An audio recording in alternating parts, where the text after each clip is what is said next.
परिचय देते हुए ये जो 75वां स्वतंत्रता दिवस है, देशवासियों को क्या कहना चाहेंगे? मनोहर सिंह, उत्तर प्रदेश भारतीय जनता पार्टी प्रदेश परिषद के सदस्य, श्रम कल्याण उत्तर प्रदेश भारतीय जनता पार्टी उत्तर प्रदेश सरकार श्रम कल्याण परिषद के सदस्य, पूर्व लखनऊ महानगर अध्यक्ष। 15 अगस्त अब की बार 75 वर्ष पूरे हो रहे हैं आज़ादी को। अमृत उत्सव के रूप में इसको मनाने का निर्णय माननीय प्रधानमंत्री जी ने लिया है। आज़ादी के बाद देश में जो सरकारें रही, अधिकांश सरकारें कांग्रेस की रही या कांग्रेस से आए हुए नेता प्रधानमंत्री रहे, उन्होंने देश के बारे में नहीं सोचा। आज़ादी हमको मिली, लेकिन बहुत सी चीज़ों में हम गुलामी में जकड़े रहे। माननीय अटल बिहारी वाजपेयी जी की 6 साल सरकार चली और 7 साल आदरणीय मोदी जी की सरकार चली। इनके समय में वास्तव में 15 अगस्त का महत्व देश के लोगों ने एहसास किया। लाल किले पर जब 15 अगस्त को प्रधानमंत्री का भाषण होता है तो विश्व के नेता भी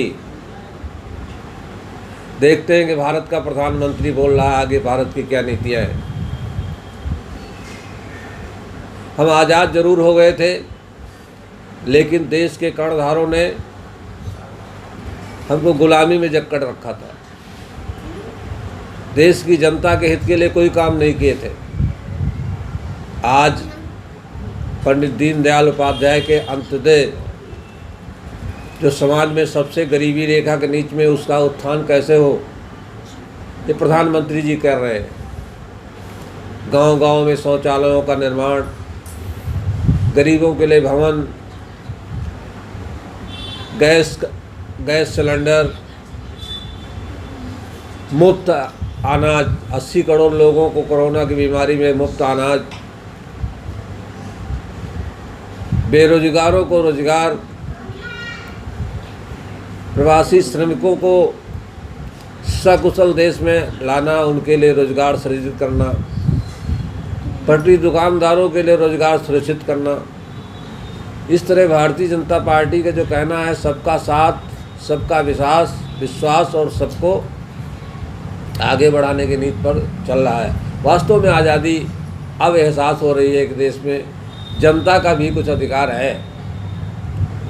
आज जिस तरीके से भारत का स्वाभिमान बढ़ा है, आज हमारे प्रधानमंत्री विश्व के नेताओं में सबसे आगे लाइन में खड़े हैं। भारत के ऐसे प्रधानमंत्री जो संयुक्त राष्ट्र संघ में अध्यक्षता करने का अवसर मिला, योग के माध्यम से उन्होंने संदेश दिया कि भारत विश्व गुरु का स्थान प्राप्त करने की ओर बढ़ रहा है। जम्मू कश्मीर जो हमारा अभिन्न अंग था, आज़ादी के बाद कांग्रेस की नीतियों के कारण वो हमसे अलग था, जिसको माननीय मोदी जी की सरकार ने आज़ाद किया, धारा 370 समाप्त की, वो भारत का अभिन्न अंग बन गया। वहाँ के जो नौजवान बिगड़े हुए थे, ईंट गुम्मा फेंकते थे, वो आज विकास की राह पर चल पड़े। इतने ही नहीं, हमारे भारत देश की सैन्य शक्ति इतनी मजबूत हुई है, भारत सुरक्षा के क्षेत्र में इतना मजबूत हुआ है कि चाहे पाकिस्तान हो चाहे चीन हो, उनको रात में नींद नहीं आती। उनके भय बना रहता है भारत कब सर्जिकल स्ट्राइक न कर दे। हमारी क्षमता है, हम दोनों देशों को एक साथ लड़कर की भारत का तिरंगा झंडा फहरा देंगे। तो ये सब संभव हुआ है हमारे देश के प्रधानमंत्री मोदी जी और लखनऊ के सांसद माननीय राजनाथ सिंह रक्षा मंत्री के रूप में देश की बागडोर संभाला है। गृह मंत्री के रूप में आदरणीय अमित शाह जी ने जो काम किए हैं पहले भी किए जा सकते थे, लेकिन पहले नेताओं की इच्छा शक्ति नहीं थी।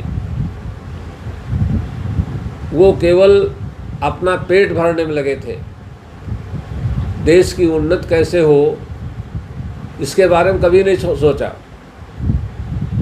आज भारतीय जनता पार्टी के प्रधानमंत्री देश का गरीब आगे कैसे बढ़े, गरीब की आय कैसे बढ़े, गाँव में जो भारत किसानों का देश, किसानों गाँव में इसकी आत्मा बसती है। 75 वर्ष आज़ादी के जो हो रहे हैं, आज हम अमृत उत्सव के रूप में मना रहे हैं। हमारे प्रधानमंत्री जी की ये जिज्ञासा है। वैसे भारत में तमाम त्यौहार मनाए जाते हैं, लेकिन हमारा राष्ट्रीय त्यौहार है, ये भी सब जगह मनाया जाए। अब की बार योजना है स्कूलों में, गाँवों में, प्रधानिक स्तर पर, ब्लॉक स्तर पर, सब जगह पर अमृत उत्सव के रूप में मनाया जाए। इधर हम लोगों का पार्टी के रूप में तो हम कई दिन से इस त्यौहार को अमृत उत्सव के रूप में मना रहे हैं। महापुरुषों की मूर्तियों की साफ़ सफाई करके उनके मालार्पण किए जा रहे हैं और तमाम विविध प्रकार के कार्यक्रम किए जा रहे हैं, जिससे ये लगे कि भारत वास्तव में आज़ादी के 75 वर्ष पूरे होकर एक अमृत उत्सव के रूप में बना रहा है। चारों तरफ आज़ादी के गान हों, आज़ादी के दीवाने दिखाई पड़े। इस तरीके से जो हमारे आज़ादी के लिए लोग कुर्बान हो गए थे, जिनका बलिदान हो गया था, उनकी आत्मा प्रसन्न होगी, क्योंकि उनके त्याग और बलिदान के बूते हमको जो आज़ादी मिली थी उसका सुरक्षित रखने का काम आज के हम लोगों के कंधों पर है। आज़ादी को हम सुरक्षित रखें, हमारा देश इसी तरह आगे बढ़ता रहे। विपक्ष के पास कोई मुद्दा नहीं है। विपक्ष ने इस देश को खोखला कर दिया। मोदी जी की सरकार की सबसे बड़ी विशेषता है 7 साल में किसी ने हमारी सरकार पर कोई भ्रष्टाचार का आरोप नहीं लगा पाया, जबकि इसके पहले कांग्रेस की सरकारें रही, घोटालों पर घोटाले हो रहे थे। तो वो देश को, जनता को गुमराह कर रहे हैं, विदेशी ताकतों से भी मिले हुए हैं। जो भाषा चीन बोलती है, जो भाषा पाकिस्तान बोलता है, वही हमारे देश के जो सबसे बड़ी पार्टी है कांग्रेस पार्टी के नेता वही भाषा बोलते हैं। उद्योगपतियों की सरकार बोलते हैं भाजपा को लोग, उद्योगपतियों की सरकार बोलते हैं। गलत है। भाजपा उद्योगपतियों की नहीं सरकार है। भाजपा पूरे देश की जनता, गरीब, मजदूर, किसान, विद्यार्थी, नौजवान, उद्योगपति सभी भारतीय जनता पार्टी हमारी सरकार में सबको साथ लेकर के आगे बढ़ रहे हैं। उनका कहना उद्योगपति का बाहर कर दिए जाएंगे। उद्योगपति भी देश में हैं, वो देश के लिए काम करते हैं। अभी कोरोना काल में उद्योगपतियों ने जनता के लिए कितने बड़े बड़े काम कर दिए। उन्होंने अपने कारखाने बंद कर दिए, ऑक्सीजन की सप्लाई करने लगे, बड़े बड़े अस्पताल खोल दिए। उद्योगपति भी देश के लिए काम करते हैं। उद्योगपतियों को क्या देश के बाहर कर दिया जाए? ये भाजपा की नीति नहीं है। हमारे उद्योग बढ़ें, लोगों को नौकरियां मिलें, देश हमारा संपन्न हो। ये कहना कि उद्योगपति, ये गरीबों की सरकार है। आज गरीबों को लिए जो मोदी जी ने कर दिया, आज तक आज़ादी के पहले 13 साल निकाल दीजिए, बाकी कांग्रेस की सरकार रही या कांग्रेस के आने वाले नेताओं प्रधानमंत्री होते रहे, किसी ने नहीं कर पाया। किसी ने किसी को एक झोपड़ी दिया, किसी ने कभी को 100 ग्राम राशन बांटा, किसी दल के नेता ने इतना बड़ा, ये 100 साल बाद त्रसिदी आई, महामारी आई, और इस महामारी का मुकाबला जिस तरीके से प्रधानमंत्री मोदी जी ने किया और उत्तर प्रदेश में हमारे मुख्यमंत्री योगी जी ने किया, दूसरे बस की बात नहीं थी। पूरे विश्व में हाहाकार मच गया।